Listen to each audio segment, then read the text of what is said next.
Bien. Bonjour à tous. Madame la préfète, Madame la députée, Monsieur le président de la collectivité de Saint-Martin, chers collègues, Mesdames, Messieurs, vos grades et qualités, en général, directeur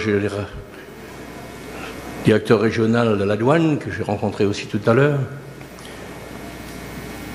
Merci à vous tous d'être présents aujourd'hui pour célébrer la fête patronale. Un merci tout particulier à nos amis qui viennent de l'extérieur. Je pense à nos amis de la partie néerlandaise. Few words. Thanks for being here with us.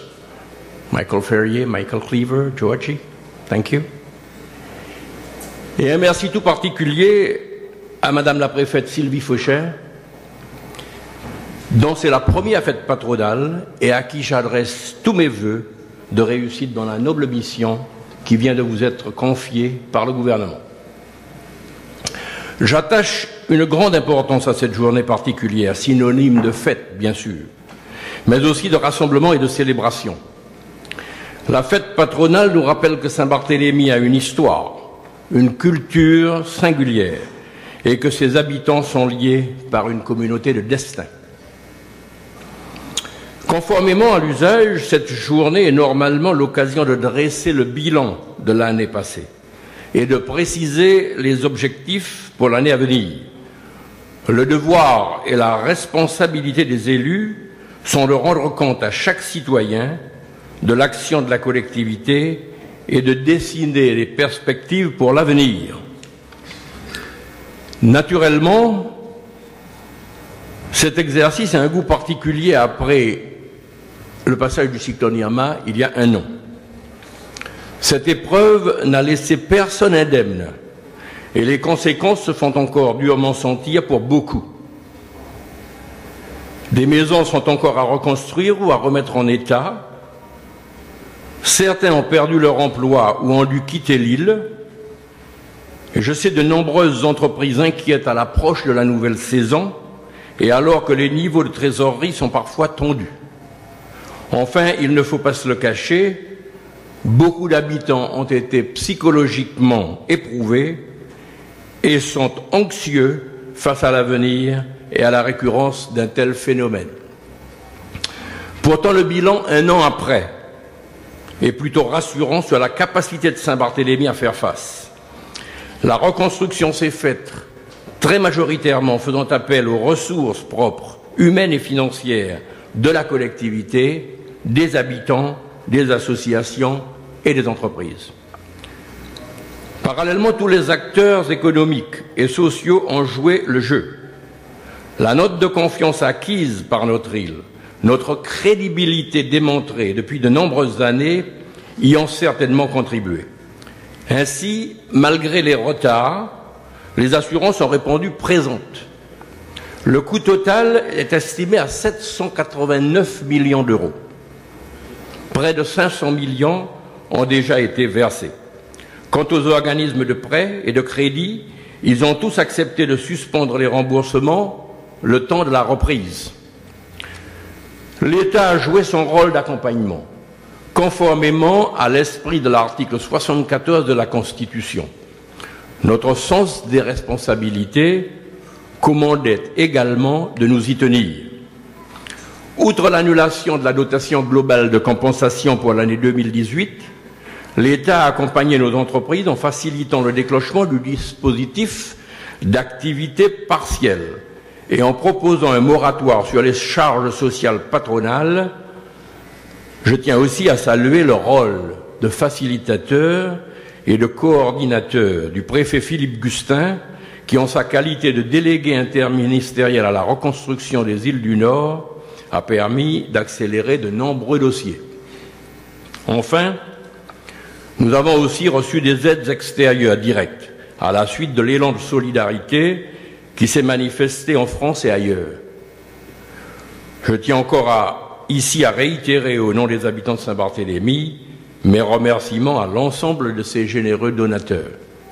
Pour citer les principaux, la Croix-Rouge, 300 000 € engagés, l'Association des maires de France, 140 000 €, la Fondation EDF, 42 000 euros, et la Fondation de France, qui sur les 8 millions de dons collectés en métropole a versé environ 411 000 euros pour les pêcheurs, les petites entreprises et pour l'association Saint-Barth Essentiel. Toutes ces contributions ont bien évidemment aidé au redressement de notre île. Quant à notre collectivité, elle a reçu directement des dons pour un montant de 346 000 euros. Ces dons ont notamment permis d'aider les personnes les plus en difficulté lorsque c'était le souhait des donateurs. La collectivité ayant apporté un complément de financement, ce sont ainsi 570 000 euros qui ont été déployés en matière d'aide et d'action sociale. Chiffre non encore définitif et auquel il faut ajouter l'aide que la collectivité a apportée aux pêcheurs. Ce bilan de la situation post-Iama reste partiel. Beaucoup reste à accomplir et notre objectif doit être d'améliorer encore notre résilience. Cette démarche doit être celle de chacun à son niveau. La résilience d'un territoire insulaire comme le nôtre dépend autant des autorités que de la responsabilité individuelle. Mais sous réserve que nous ne soyons pas touchés par un nouveau phénomène, les indicateurs qui me parviennent laissent espérer une prochaine saison touristique bien orientée. Et la reconstruction avance bien dans l'ensemble, malgré un manque de main-d'œuvre et les retards d'approvisionnement. Enfin, la confiance des investisseurs est toujours là. Quant aux finances de la collectivité, elles n'ont pas été significativement impactées. Les dépenses supplémentaires, dégâts sur les infrastructures et gestion des déchets sont en grande partie couverts par le versement des assurances et par l'annulation de la dotation globale de compensation. Les réserves financières ont permis de couvrir la différence sans difficulté et les rentrées fiscales se maintiennent plutôt mieux qu'espéré. Nous pouvons donc être sereins de ce côté-ci. Je ne peux terminer ce bilan post-Iama sans évoquer Saint-Martin. Je tiens d'ailleurs à saluer et à remercier vivement le président Daniel Gibbs pour sa présence aujourd'hui. Comme je l'ai dit et écrit plusieurs fois, le redressement de Saint-Martin est une des clés de l'avenir de Saint-Barthélemy. Nos deux îles ont besoin, l'une et l'autre, pour un développement économique et social harmonieux. Nous avons besoin l'une de l'autre, pardonnez-moi le faux pas, pour un développement social et harmonieux. Le défi est immense, mais les choses sont en train de bouger et de repartir sur des bases saines. C'est donc avec optimisme et à partir des critères favorables que nous devons poursuivre l'action engagée depuis les élections territoriales de 2017. Car fondamentalement, le cyclone Iama n'a pas bouleversé les enjeux et les défis. Il les a seulement confirmés, voire exacerbés. La crise du logement est la meilleure illustration. Le déséquilibre entre l'offre et la demande n'est pas nouveau. Iama l'a simplement accentué. Parfois terriblement en poussant des gens installés depuis longtemps à quitter notre île. Mais il n'existe pas de baguette magique pouvant résoudre ce problème en quelques mois, en particulier dans la phase aiguë actuelle qui combine logement indisponible et main-d'œuvre pour la reconstruction et la reprise de l'activité touristique. À court terme, nous ne pouvons agir que sur les excès engendrés par ce déséquilibre offre-demande. Des contrôles des conditions de logement des étrangers non communautaires sont ainsi effectués en coopération avec l'État. Cette action s'inscrit globalement dans un encadrement plus strict du séjour et du travail des étrangers non européens à Saint-Barthélemy. L'ARS a aussi été saisie pour de futurs contrôles. Un autre excès est celui de l'envolée des loyers. Je mets en garde les propriétaires, cupides et certains groupes hôteliers prêts à faire monter les enchères, en leur disant que l'option de l'encadrement des loyers est toujours sur la table. Le dossier du logement m'amène à évoquer celui de l'urbanisme.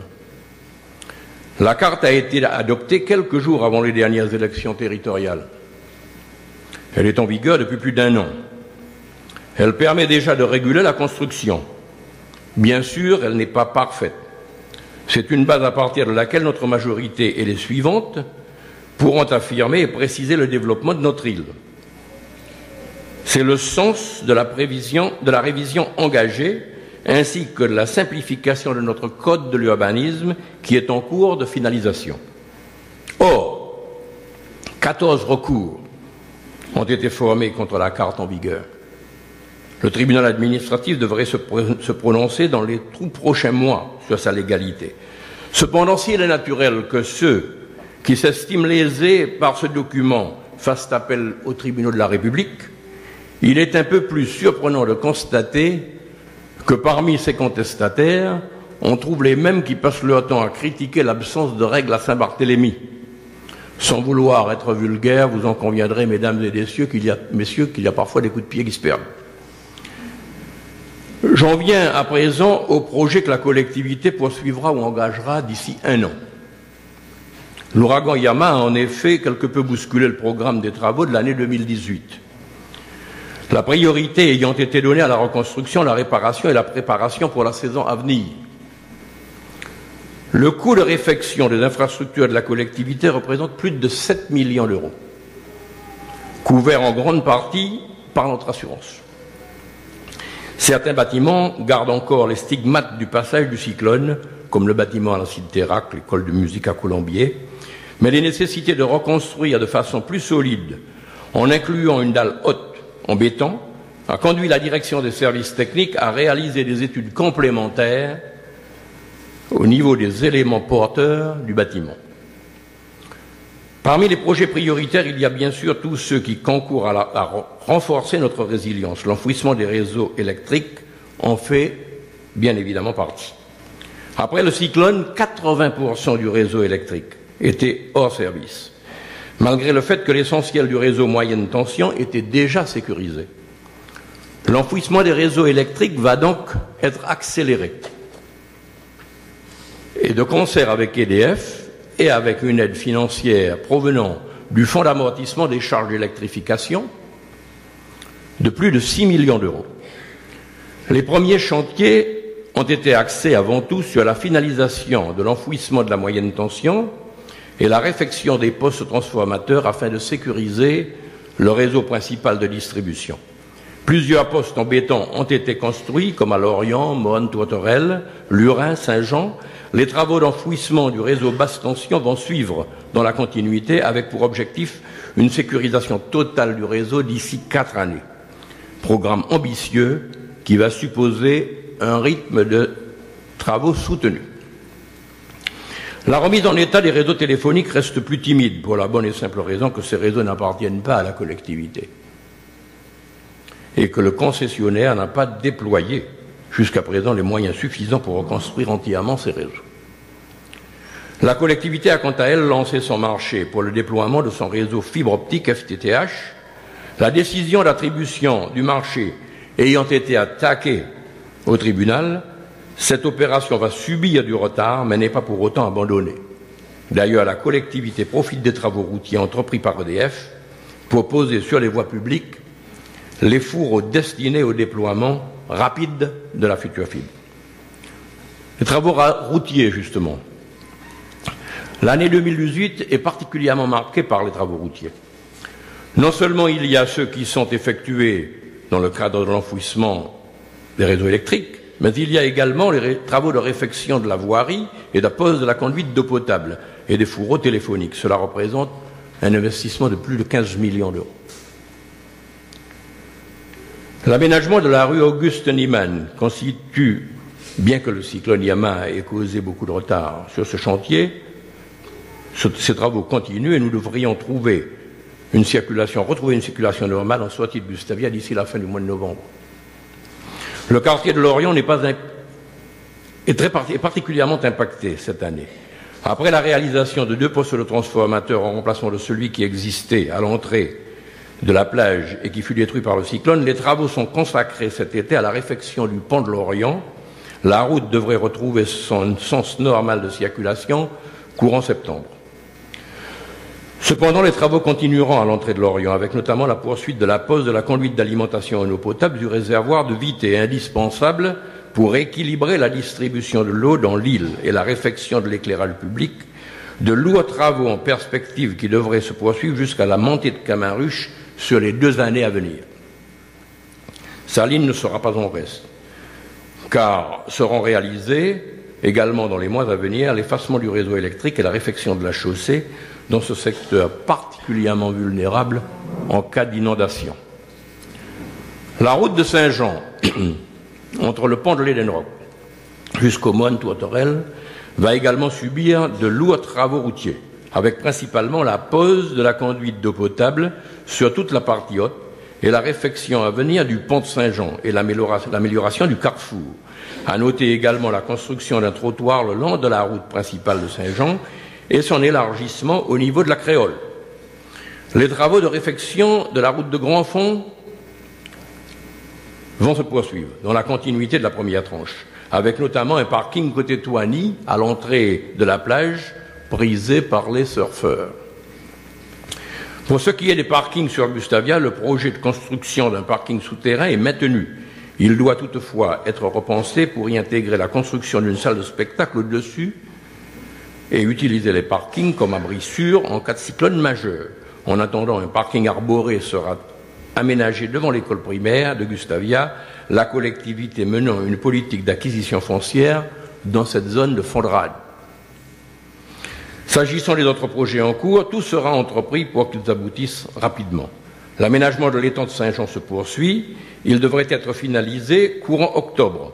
Ce sera un exemple en matière d'environnement et de réhabilitation de sites remarquables.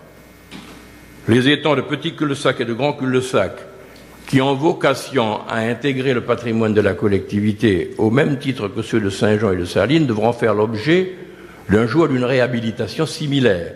En l'absence de retour des propriétaires de ces étangs à nos offres d'achat, une déclaration d'utilité publique sera prochainement lancée. Un réservoir d'eau potable de 800 mètres cubes environ sera construit sur la zone de public pour offrir une réserve d'eau potable supplémentaire et faciliter la gestion de la consommation. À cet égard, les multiples incidents survenus cette année, tant sur le réseau de distribution que sur les outils de production, nous obligent à envisager des investissements importants dans les prochaines années pour sécuriser et moderniser le service public de l'eau. Ce sujet de l'eau fait toujours songer à la crise, nous fait tous songer à la crise sur la récente potabilité de l'eau et à la suite de la détection d'un taux de bromate trop élevé. Je sais que les habitants de l'île sont inquiets. Bien sûr, le principe de précaution nous oblige à être prudents. S'il est encore trop tôt pour apporter des réponses définitives, je peux vous assurer que l'ensemble des parties concernées, la SOR, la SIDEM, l'ARS et la collectivité, sont mobilisés pour un retour le plus rapide à la normale. Ma première vice-présidente Nicole Gréau suit au jour le jour ce dossier important de la même manière qu'elle s'était investie dans la gestion de l'après-Yama auprès des populations fragiles. À Public, la collectivité, via son délégataire, Tiru, Wanalao Environnement, va inaugurer en novembre son nouveau site de propreté dont les travaux n'ont pris que 6 mois de retard malgré le passage du cyclone. Cyclone qui a confirmé d'ailleurs la justesse du choix du Conseil territorial de confier la gestion du site à un délégataire et d'investir massivement dans un outil performant pour faciliter la gestion et le traitement des déchets. Une nouvelle plateforme de compostage, un nouveau centre de tri, un nouveau broyeur et à venir une future chaudière biomasse qui servira pour la gestion des déchets végétaux et des bouts de la station d'épuration. Le bâtiment administratif de Lorient, qui a pris beaucoup de retard, devrait ouvrir ses portes au public avant la fin de l'année. Ce bâtiment regroupera le service de la circulation routière et l'agence postale territoriale, où il sera possible également d'effectuer des démarches administratives sans avoir à se rendre à Gustavia. Toujours dans le but de désengorger Gustavia, la construction d'un centre médico-social va débuter dans le dernier trimestre 2018. Le projet prévoit la réhabilitation et l'extension du dispensaire actuel. Ce projet, budgétisé à hauteur de 3,8 millions, regroupera l'actuel dispensaire et la PMI, mais aussi tous les services d'action sociale actuellement localisés dans l'hôtel de la collectivité. Les conditions d'accueil seront ainsi améliorées et pour les usagers ainsi que pour les acteurs de la cohésion sociale. Enfin, n'oublions pas l'aménagement de l'espace Gustave III, témoin historique de la période suédoise. La réhabilitation du fort Gustave III s'inscrit à l'occasion du 40e anniversaire du jumelage avec la ville de Piteå et du 140e anniversaire de la rétrocession de Saint-Barthélemy par la Suède à la France, qui sera fêtée cette année en novembre. La première pierre de la construction de la maison suédoise et de la restauration des vestiges devrait être posée symboliquement à cette occasion. Le parvis du Wallhaus sera aussi entièrement refait pour faciliter l'organisation de belles manifestations sur ce site exceptionnel. En matière d'environnement, je dirais quelques mots de plus. J'y ai déjà fait allusion en évoquant tout à l'heure les étangs et ainsi que le traitement des déchets. Les assises de l'environnement initiées par la vice-présidente Micheline Jacques seront l'occasion de mettre sur la table les idées nouvelles avec tous les acteurs de l'île. Cette initiative coïncide avec la mise à jour de notre Code de l'environnement qui est en cours. L'objectif étant bien sûr d'avoir une réglementation adaptée à notre territoire sans singer ce qui se fait ailleurs. Je saisis cette occasion pour saluer le remarquable travail effectué par Olivier Renaud, qui est à la tête de l'Agence territoriale de l'environnement, dans des conditions souvent difficiles. Olivier ayant décidé de partir déployer ses talents sous d'autres cieux, je veux ici le saluer et le remercier pour ce qu'il a fait.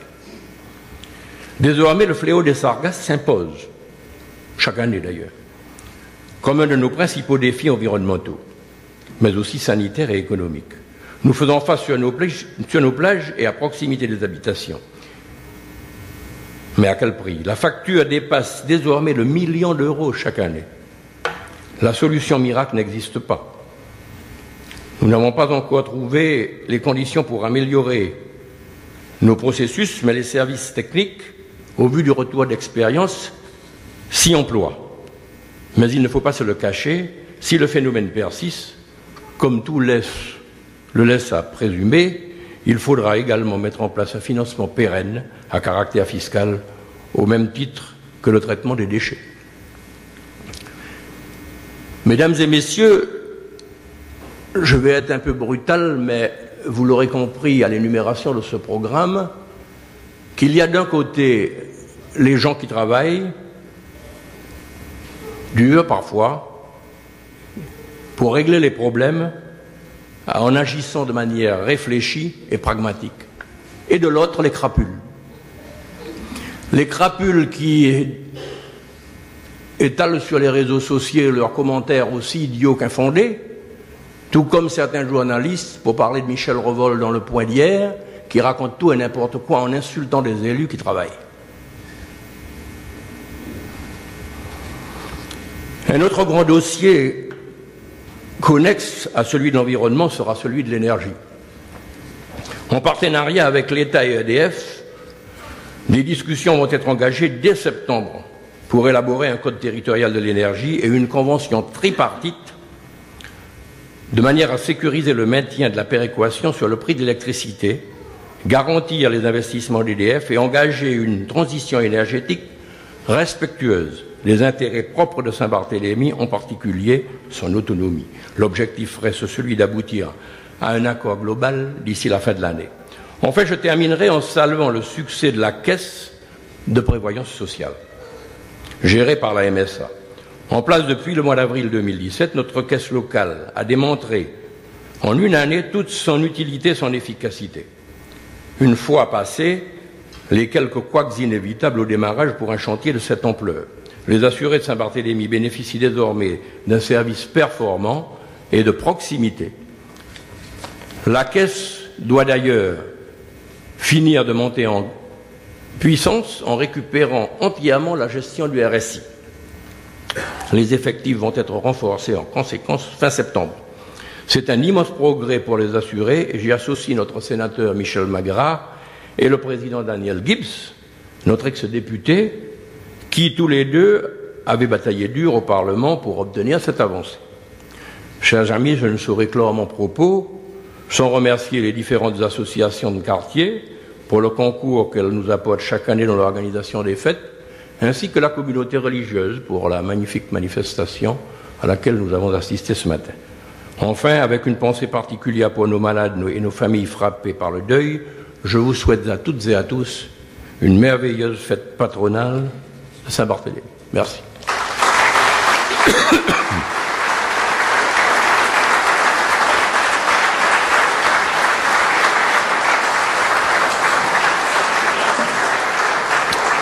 Je vais maintenant passer la parole à mon ami Daniel Gibbs qui va nous dire quelques mots.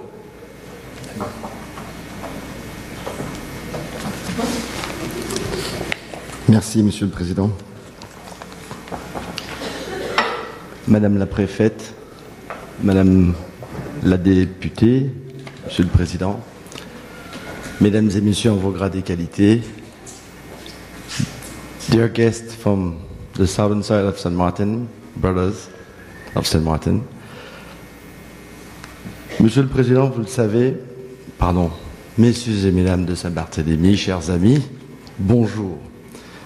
Monsieur le Président, comme vous le savez, j'ai toujours plaisir à venir à Saint-Barthélemy et après avoir reçu votre invitation, je me suis pas fait violence.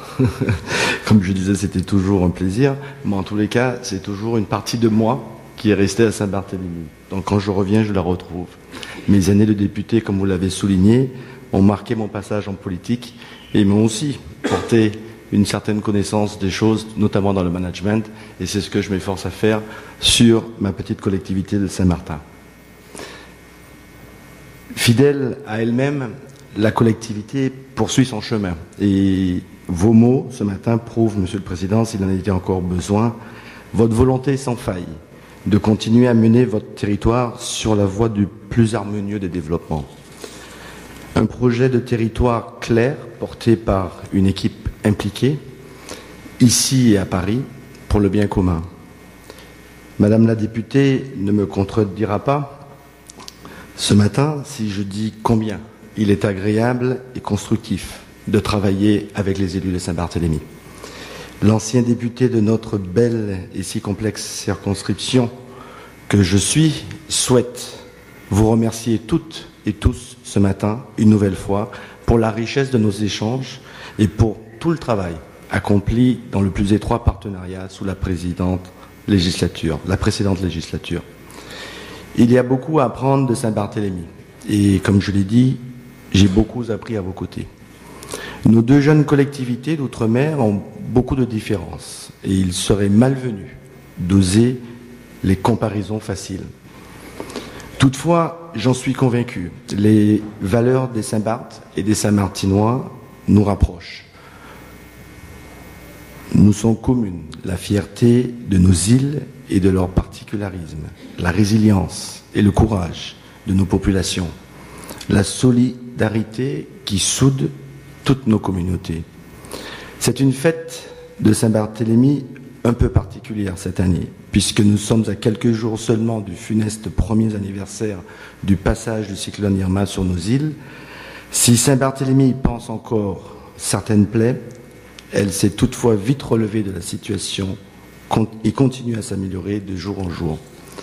À Saint-Martin, les choses sont différentes et la détermination de mon équipe à remettre l'île sur la voie du développement se heurte à des considérations pas seulement matérielles qui entravent nos actions.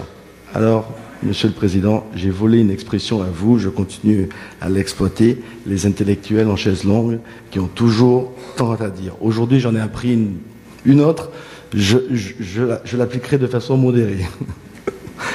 Irma n'est pas la page blanche que j'ai espérée et appelée de mes voeux. Irma n'a pas balayé comme par magie les handicaps qui entravaient l'île et son développement avant son passage dévastateur.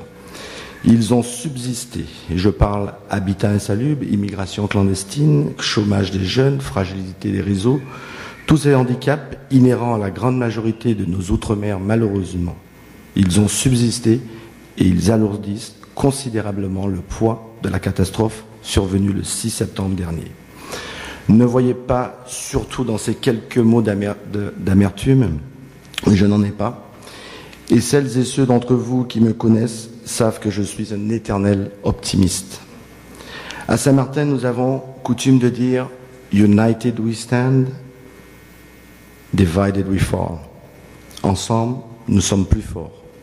Les obstacles que mon équipe et moi rencontrons depuis près d'1 an, quels qu'ils soient, renforcent au contraire notre détermination et notre volonté d'aller de l'avant. Beaucoup a été fait, beaucoup reste à faire. Voilà un défi à la hauteur de mon équipe. Et pour cela, Monsieur le Président, chers élus de Saint-Barthélemy, nous nous inspirons de ce qui fait vos succès depuis de longues années. Une équipe soudée, animée d'une volonté intacte d'inventer ensemble, un peu plus chaque jour, un territoire où il fait bon vivre. À chacune et à chacun d'entre vous, je souhaite une merveilleuse fête de Saint-Barthélemy. Merci.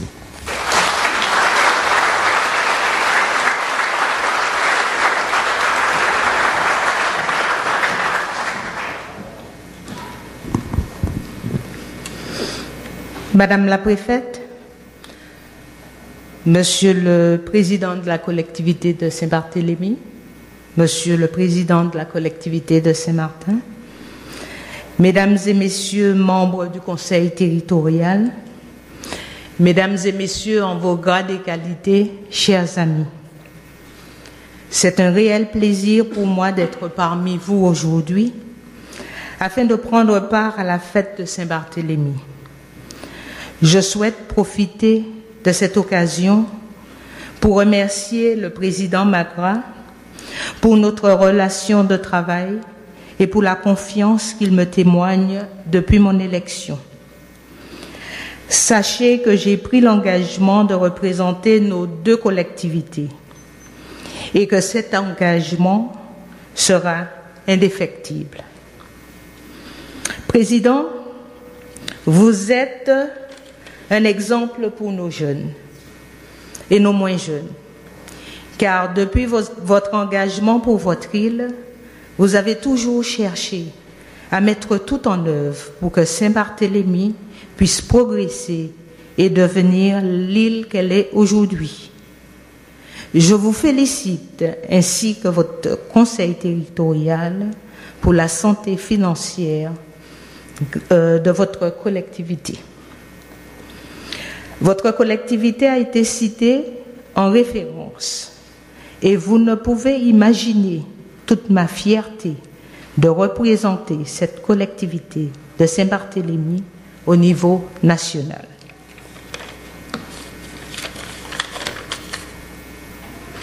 Après le passage de l'ouragan Irma, avec votre équipe, vous avez très rapidement mis tout en œuvre pour que la vie reprenne.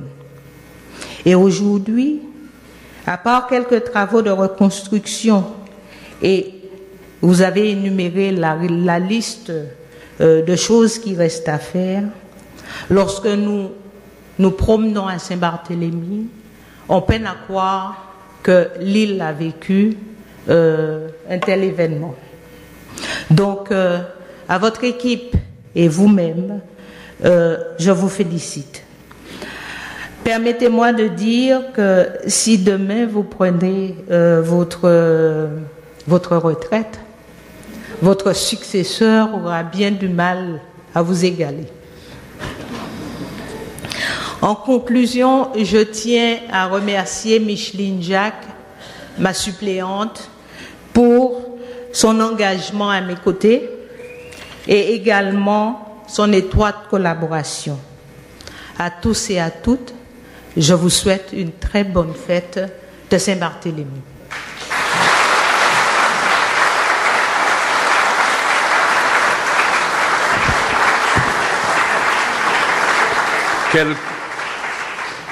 Quelques remerciements pour Madame la députée qui a été très généreuse avec moi.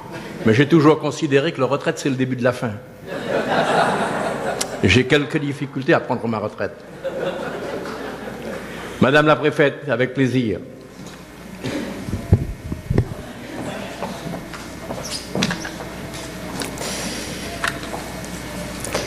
Monsieur le Président de la collectivité de Saint-Barthélemy, Madame la députée, Monsieur le Président de la collectivité de Saint-Martin, Mesdames et Messieurs les élus de la collectivité de Saint-Barthélemy, général, commandant le groupement de gendarmerie nationale en Guadeloupe et dans les collectivités de Saint-Barth et Saint-Martin, Mesdames et Messieurs les représentants de l'État, Mesdames et Messieurs les socioprofessionnels, Mesdames et Messieurs, chers amis, si vous le permettez, en ce jour de fête. C'est la deuxième fois que, depuis que j'ai pris officiellement mes fonctions le 9 juillet, que je viens à Saint-Barthélemy, territoire que beaucoup vous envient, Monsieur le Président. Permettez-moi tout d'abord de vous remercier de votre invitation pour célébrer à vos côtés la fête de Saint-Barthélemy. Ce jour est bien sûr un jour de fête, je viens de le dire, cependant sans vouloir attrister en rappelant des moments que tout le monde voudrait oublier, qu'il me soit tout de même permis de saluer la résilience de la population de Saint-Martin aussi, de Saint-Barth également, pendant et après le passage du cyclone Irma. Je suis bretonne et ici, comme à Saint-Martin, je me sens un peu chez moi. Le lien avec la mer, une forme de familiarité, mais aussi de respect pour les éléments dont on connaît la puissance, n'y sont pas étrangers. Les Bretons, nous avons aussi de vrais Iliens, et à cet égard, la fête à laquelle j'ai assisté ce matin a résonné dans ma mémoire, puisque j'en ai vécu de pareil en Bretagne. Ils se méfient, les Bretons, comme les habitants de l'Arcantie, des éléments, des aléas climatiques. Et en plus, ici, il y a plusieurs risques majeurs cumulés. Mais cette conscience des risques ne doit pas se transformer en banalisation de phénomènes, certes connus, mais dont la violence, Irma, cyclone majeur, nous l'a rappelé, peut encore croître du fait du réchauffement climatique. Nous devons être encore plus vigilants et toutes les opérations d'aménagement du territoire doivent être évaluées en pleine conscience et sous le prisme du risque encouru. Ce qu'Irma a fait une fois, un autre le refera. La question n'est pas cela se reproduira-t-il, la question est quand cela se reproduira-t-il. Nous sommes prévenus et c'est notre responsabilité collective qui est en jeu pour que la population soit pleinement protégée, même si cela peut parfois nous rendre, collectivité et État, impopulaires. Il nous revient de faire de la pédagogie encore et toujours pour expliquer les décisions en matière d'urbanisme notamment. Saint-Barthélemy a mis un point d'honneur à effacer rapidement la plupart des stigmates d'Irma, ne voulant pas lui laisser le dernier mot. Les Iliens sont ainsi, c'est la même chose pour Saint-Martin, ils se relèvent. Ce territoire est attaché à la République, vous le rappelez sans cesse, Monsieur le Président. À moi de rappeler aussi, comme je le fais chaque fois, l'attachement de la République à Saint-Barthélemy, car la décentralisation n'exclut pas une présence forte de l'État, dans une relation différente, une relation partenariale, avec pour seul objectif l'intérêt de nos concitoyens. L'État vous accompagne sans réserve, que ce soit en cas de crise majeure, vous avez signalé tout à l'heure l'action du préfet Gustin, ou pour les sujets du quotidien, la sécurité, l'immigration, l'emploi, l'éducation, la santé, sur les sujets de cofinancement, même si je sais que vous n'aimez pas trop les cofinancements, mais j'en parle quand même. Vous l'avez dit, hein, c'est pas moi qui l'ai dit. Des projets de développement ou sur le contrôle de la régularité des actes réglementaires. C'est ensemble que nous devons trouver des solutions quand des problèmes se posent, et nous le faisons à chaque fois, ou pour répondre aux multiples enjeux d'intérêt général dans le respect des compétences de chacun, collectivité et État. J'entends sur ce point mettre l'accent sur la proximité, mission principale de la délégation de la préfecture à Saint-Barthélemy, où un nouveau délégué a été nommé fin 2017 à la tête d'une petite équipe que je salue. Il est par là. Leur présence active, en concertation étroite avec les services territoriaux, renforce la performance de l'action publique. Vous pouvez compter sur eux, sur tous les chefs de service de l'État, sur la secrétaire générale qui est là, de la préfecture, et sur moi-même, bien sûr, pour appuyer vos initiatives. L'engagement de l'État et ma priorité, c'est de garantir la sécurité à laquelle aspirent les habitants permanents ou temporaires de Saint-Barth. Le retour d'expérience d'Irma a permis de renforcer ou de repenser, lorsque c'était nécessaire, les schémas d'organisation entre la collectivité et la préfecture. La préparation de la population, la gestion de crise, mais aussi les secours et le redémarrage économique en font partie. Les constats partagés doivent conduire, ici comme ailleurs, à un aménagement du territoire, repensé si nécessaire, à une réflexion commune sur les erreurs du passé lorsqu'il y en a eu, pour reconstruire encore plus durablement, souvent différemment. Tout au long de l'année, nous avons mis tout en œuvre pour professionnaliser encore plus notre plan Orsec. Nous avons renforcé nos outils de communication essentiels pour aider à la décision et solliciter les renforts afin de réduire au minimum la durée d'isolement de ce territoire comme de celui de Saint-Martin en cas d'événements climatiques majeurs. Les engagements du président de la République ont été tenus pour accompagner ceux qui avaient tout perdu grâce au Fonds de secours Outre-mer, à la mise en place du chômage partiel au bénéfice des entreprises et de leurs salariés, pour faire face notamment aux conséquences d'une saison touristique mise à mal par le cyclone ou encore par l'exonération de près de 3 millions d'euros de taxe globale de compensation. Toutes ces mesures ont été utiles pour favoriser le redémarrage économique de l'île. La sécurité, c'est aussi la sécurité routière qui reste une préoccupation. Des vies de conducteurs de 2 roues ont été perdues cette année encore pour cause d'alcool ou de stupéfiants. De nouvelles mesures ont été prises en accord avec les acteurs de terrain, le procureur de la République, la gendarmerie, la police territoriale et bien sûr les élus. Je salue d'ailleurs l'action de la gendarmerie nationale sur ce territoire. Merci, Général. Il faut aussi prévenir ces accidents. C'est la raison pour laquelle des actions d'information ont été entreprises auprès des socioprofessionnels, établissements de nuit, débits de boissons, loueurs de 2 roues ou les employeurs de saisonniers. Mais nous le savons tous, je regrette, mais c'est comme ça, il y a toujours des irréductibles et il est parfois nécessaire de procéder à des contrôles qui peuvent conduire à la saisie de véhicules, à des suspensions de permis, à des poursuites judiciaires, y compris dans la recherche des responsabilités pénales indirectes. Il faut changer les mauvaises habitudes. Saint-Barthélemy s'est depuis plusieurs années tourné vers le concept de French, je vais le dire très bien en anglais, je vais essayer, French West Indies, modèle de développement touristique valorisant le savoir-faire français, l'excellence à la française. Grâce à son attractivité, l'île accueille de nombreux talents. J'en ai vu encore hier soir beaucoup. Nous avons remis des diplômes et j'ai vu le panel de diplômes de ces jeunes. J'espère qu'ils reviendront au service du territoire pour permettre encore plus son développement. La plupart de ces talents sont formés en France, c'est pourquoi j'insisterai ici sur l'importance de la formation. Les jeunes doivent pouvoir partir pour se former en toute sérénité et surtout, il faut qu'ils reviennent pour mettre cette formation au service de leur île. J'appuierai toutes les demandes de formation utiles à ce territoire. Il est nécessaire de procéder à une évaluation des besoins des entreprises avec une vision, d'abord un diagnostic, et une vision à 1, 5, 10 ans. Que voulons-nous pour demain ? Nous devons réfléchir ensemble à cette cartographie. Je souhaite aussi mettre en place des partenariats avec les grandes écoles de métropole pour les collèges et le lycée de Saint-Martin et pour Saint-Barthélemy pour le collège. Je voudrais enfin insister sur la fragilité de notre écosystème. La préservation de l'environnement naturel insulaire ne permet aucun relâchement. Il en va de l'avenir de cette île, de ses habitants et de son modèle de développement économique. C'est vrai aussi pour Saint-Martin. Je sais que les élus ont parfaitement intégré cette donnée, mais il me revient la responsabilité de le rappeler. J'ai un fort intérêt pour le patrimoine culturel et sa préservation. Vous avez, Monsieur le Président, une volonté de valoriser les bâtiments liés à la présence suédoise sur l'île. A été aussi évoqué le sujet d'une mise en valeur des étangs, des marais salants. Ces projets sont importants car si les touristes viennent ici pour chercher le soleil et la mer, ils veulent aussi, pour certains, et je voudrais que ce soit pour beaucoup, s'imprégner de l'histoire et de la culture locale. Nous avons de nombreux projets à conduire ou à faire vivre ensemble. La cartographie des risques, l'assainissement, la gestion des sargasses, la sécurité sanitaire. Vous pouvez compter sur moi. Pour l'heure, je voudrais saluer tous les élus et les acteurs socio-économiques qui s'investissent pour que cette île garde l'identité qu'elle a patiemment su construire et conserver.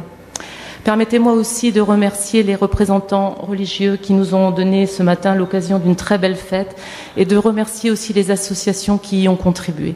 Grâce à vous, nous avons passé un moment exceptionnel.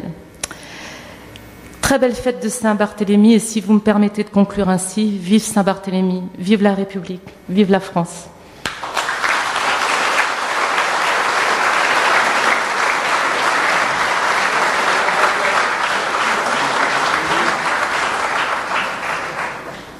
Merci Madame la Préfète. Je voudrais profiter de l'occasion, parce que nous avons une délégation qui s'est rendue en Suède il y a très peu de temps et qui ont été nos ambassadeurs là-bas au plus haut niveau de l'État, je dirais, et à qui je voudrais passer la parole. Là, si vous avez quelques mots à dire, si vous voulez dire quelques mots, c'est le vice-président Niels qui a accompagné la chorale avec le groupe. Hein? Et voilà, comment vas-tu? Ça? Bonjour Madame la Préfète, Monsieur le Président et la population de Saint-Barthélemy. Voilà, je suis le représentant président de la chorale de Boncoeur. Nous avons eu l'immense chance de partir en Suède pour représenter Saint-Barthélemy à l'occasion du 40e anniversaire du jumelage entre Saint-Barth et Piteå. Nous avons été reçus royalement. À cette occasion-là, nous avons eu l'unique chance de chanter dans la chapelle privée du château royal du roi de Suède. Aucune chorale n'a encore eu cette occasion-là. Nous avons chanté à la mairie de Stockholm. Nous avons été invités partout d'une façon merveilleuse. La population est sensationnelle. Niels Dufaux, qui est un administré extraordinaire, qui nous a chapeautés, qui nous a aidés d'une façon merveilleuse. Pour chaque problème, on a la chance d'avoir un personnage extraordinaire. Et à ce propos, Monsieur le Président, j'ai l'immense honneur de vous offrir un cadeau royal de la part du roi de la Suède. C'est peut-être anodin pour la France parce que ce n'est pas un cadeau que l'on fait d'habitude, mais pour la Suède c'est très important. Ça représente à la fois la lumière et tout ce qui peut être chaleureux que l'on apporte à nos amis. C'est un cadeau de la part du roi de Suède, Monsieur le Président. Bravo, merci.